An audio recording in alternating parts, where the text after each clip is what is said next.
Ma éjjel álmomban hozzám szegődött egy kis kutya, emberi nyelven így szólott hozzám: te leszel a kis gazdám, álomnak is szép volt. Mert hogy rég szeretnék egy bozontos kis kutyát, hogyha nem lesz faj, tiszta, az se baj. Sőt, még az se, hogyha 10 cipőt is összerág, és a szőre kóc kis bohóc. Buszból engedezne, farkincája oly vidám, csupa szív meg ész, házőrző vitéz. Én őt mindenféle kunctra megtanítanám, szót fogadnám, kis kutyám. Becézze más a kis cicákat, a házi nyúl még ingyen se kell. A néma aranyhal csak sütve főzve, kanári még úgysem érdekel.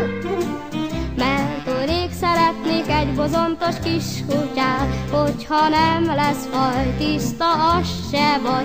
Mert a jó kutyuska, mint halálig hű barát, őrzi, védi jó gazdiát.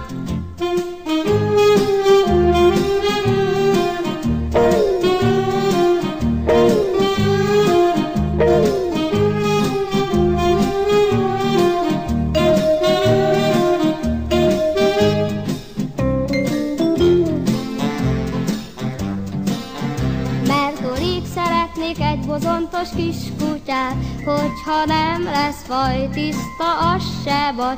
Sőt, még az se, hogyha 10 cipőt is összeránt, és a szőre kóc kis bohóc. Buszból engedezne, farkincája oly vidám, csupa szív meg ész, házőrző vitéz. Én őt mindenféle kunctra megtanítanám, szót fogadnám, kis kutyám. Becézze más a kis cicákat, a házi nyúl még ingyen se kell. A néma aranyhal csak sütve főzve, kanári még úgysem érdekel. Mert hogy rég szeretnék egy bozontos kis kutyát, hogyha nem lesz faj, tiszta, az se baj. Mert a jó kutyuska, mint halálig hű barát, őrzi, védi jó gazdiát. Kérek egy kis kutyát!